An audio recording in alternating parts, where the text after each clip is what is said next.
관심이 없다기보다는 흔한 거니까 맨날 보는 거니까. Because it's common, mundane, it doesn't seem precious. That's how Miss Park sees it as she refers to Korea's negative traditional fabrics and dyeing techniques. 그래서 전통적인 거, 한국적인 걸 어떻게 현대화시키는 것이 나의 컨셉이었고 나의 의무하고. You see, an initial dye allows for this deeper color of indigo. She elaborates on her duty to preserve this dyeing art while rinsing several washes of dye from her raw silk scarf. 얘네들은 내가 그런 거 하기 이전에 스스로 한국적인 거를 찾아서 그 자기네 상품에 가미하려고 하는 것이. It's my responsibility to preserve and relay this tradition of Korean fashion, to show that this sort of natural dye can be contemporary.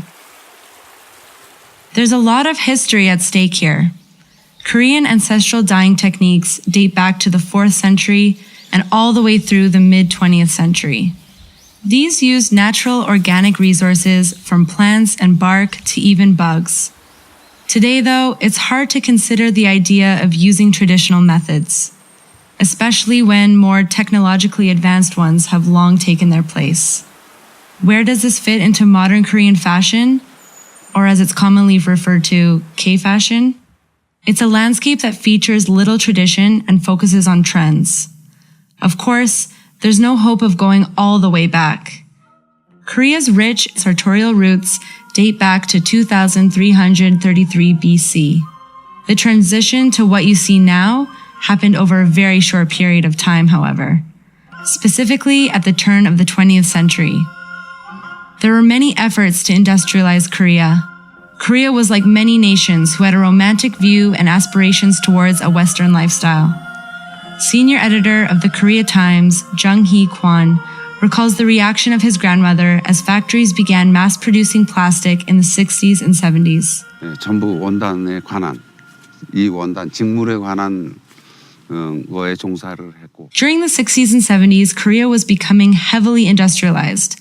A lot of factories for mass production.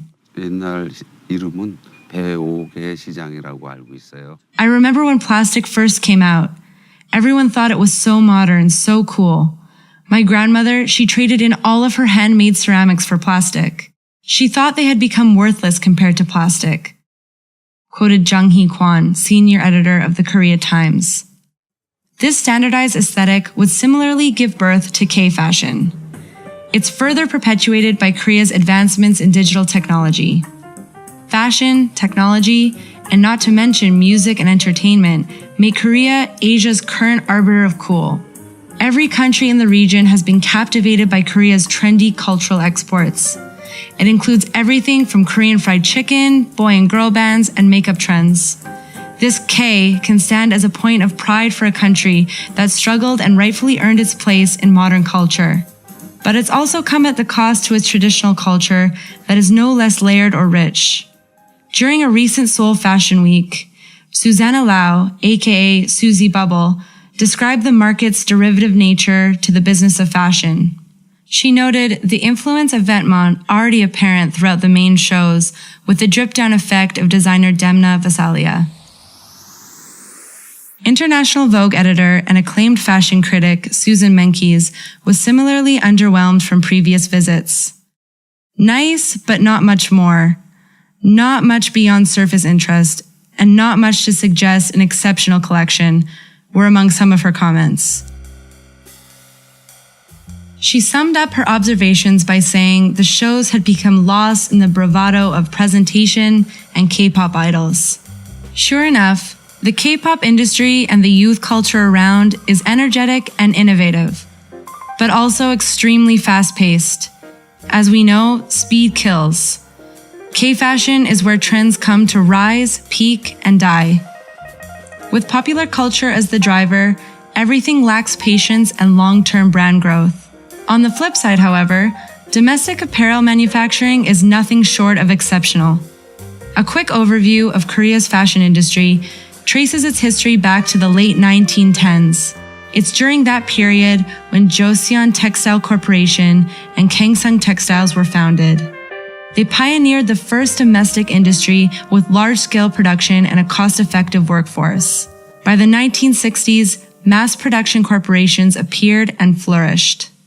Today, large-scale manufacturing has transitioned into a domestic fast fashion wholesale trade industry. The Dongdaemun shopping area is a mecca for fast and cheap global fashion trends in Seoul. It comprises of about 30 wholesale malls. Each of these malls crams in tens of thousands of retail booths with 2 or 3 designers. They often work with short one-week turnarounds from planning to launch. The Dongdaemun shopping area is a mecca for fast and cheap global fashion trends in Seoul. It comprises of about 30 wholesale malls. Each of these malls cram in tens of thousands of retail booths with 2 or 3 designers. They often work with short one-week turnarounds from planning to launch. Dongdaemun churns out mass appeal designs for clothing stores across the country. They also supply individual retailers from all over China seeking hot spring items made in Korea. One particularly unique asset to Korea's transition in manufacturing is its system for small-scale production. Mr. Kim, a sample maker of 40 years, reflects on the historic shift. 그때는 한국이 OEM 시스템이라 샘플 가지고 오면은 이제 그대로 만들어지는. I first started in the manufacturing business in 1974. I worked for a large company in Jonggro. Back then, Korea was big for large-scale production for global brands. We received the samples and made large amounts for a cheap price. By 1985, I came to Itaewon to make Western clothing. Now, the industry has moved to smaller-scale production. Korean domestic production allows local brands to make affordable and quality products. It's not uncommon to only do a run of 30 pieces for a single style. This level of manufacturing hasn't gone unnoticed. Eric Jennings of Saks Fifth Avenue told Business of Fashion how his curiosity in Korean fashion was sparked by the impressive production quality, saying, "I was so impressed with the production of the Korean brands I was seeing in the trade shows in New York and Europe." Jeannie Lee of Selfridges, on the other hand, was a little more reserved in her comments to the Business of Fashion. While there is a lot of new talent in Korea, with that comes the need for a few seasons for the DNA of a brand to really gel. And that DNA is important. It's difficult to come up with a truly household Korean fashion brand. This is rooted in a market less focused on brand individuality and unique designs. There are some brands that are doing well in both domestic and international markets. But it's not often you hear one with interesting stories and a clear sense of identity. That might change with IISE. The growing brand speaks volumes with its unique approach to contemporary Korean menswear. IISE debuted their first leather bags and accessories collection in 2013, called the Natural Dye Collection 13. It featured modern silhouettes with Korean natural dye silk and cotton blends with fine Italian leathers. Among the items was the monk sack. It was a soft nod to the muted functionality of Korean Buddhist monk uniforms, or sungbok. The design's unique color tones were stained with Korean persimmon fruit, ash, charcoal, and indigo plant. This marriage of tradition with modern cues carved out a niche for the brand within what was a growing global bag industry in streetwear. More importantly, it was breathing new life and interest into culturally invaluable arts. IISE was founded by 2 Korean-American brothers, Terrence and Kevin Kim. Their inspirations and pride were derived from their mother's culture. Both brothers moved to Seoul in 2011 after a previous stint in Guangzhou, China. The move to the motherland wasn't about launching a brand. Instead, it was a playful but genuine curiosity in their heritage that led them to Korea. It prompted them to travel and explore their culture throughout the peninsula over the next 2 years. Through study and exposure, IISE was born, dedicated to creating products with a street interpretation of Korean heritage. This quest to learn more about traditional crafting techniques would eventually lead them to Miss Park. She's seated cross-legged on the floor, in her traditional wood and paper-framed home, or hanok, that doubles as her studio. 그리고 쟤네들이 이제 이쁜 이유는 뭐 외모보다는 이제 When they first approached me, I wanted to help. Because even though they are from abroad, they found interest in Korean tradition even more so than Korean people today. Koreans have grown up around it, so they don't see it in the special way that IISE does. IISE could have easily made something just contemporary, but instead, they saw value in these things like natural dye, metalwork, and went out of their way to explore and learn about it, and imagined it in a way that makes me think very highly of them. IISE expanded the brand scope from just bags to contemporary menswear too, after growing international recognition and 2 more successful collections. It was the network we were building that encouraged us to expand into menswear. It was our connection with this old school generation that shared with us tips on what fabrics we should look for or what sort of traditional painter was rad. They passed on knowledge that is becoming obsolete. This stream of contacts would leave IISE with a seemingly endless supply of creative wisdom and resources. It was a collaborative effort between an old and young generation of Koreans who were passionate about their culture's artisanal heritage. Mr. Lee occupies a stall in Gwanjang Sijang, one of Korea's oldest and largest open markets. He is one of IISE's exclusive fabric vendors. At 65 years young, it's his first ever interview.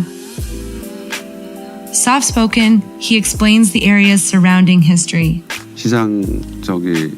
시장에는 This market was originally called Peoge Market. 전부 원단에 관한 이 원단 직물에 관한 거에 종사를 했고. After the Japanese seized Nandaman Market, a group of local investors came together and founded the Gwanjang Corporation. It was around the early 1900s. I think they bought this land for 100,000 won. It was originally the Peoge Market that only opened on occasions. They renamed it Dongdaemun Market, and it became the first market to stay open all week. Later, it was renamed Gwanjang Market. In his shop, Mr. Lee carries a lot of traditional fabrics. They include mumyang, made of irregular cotton threads woven on a special loom, and gwangmak, a fiber made of raw cotton. IISE would incorporate these into the brand's menswear debut collection, 001. Looking at the IISE boys, Mr. Lee nods approvingly. 있는데 이런 거를 많이 접해보지. These fabrics are for normal people, not dyed and plain. Even poor people wore it every day.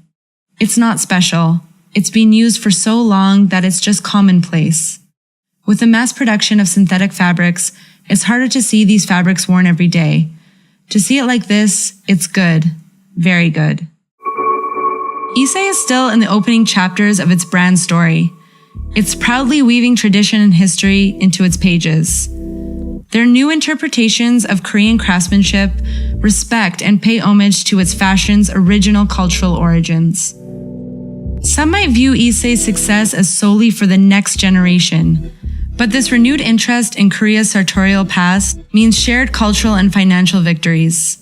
Nestled inside his tiny work studio of 30 years, sewing machines blazing, Mr. Kim looks over and chuckles. These boys are going to make me rich. 돈 받고요. 아무튼 멋있다고 느꼈어요.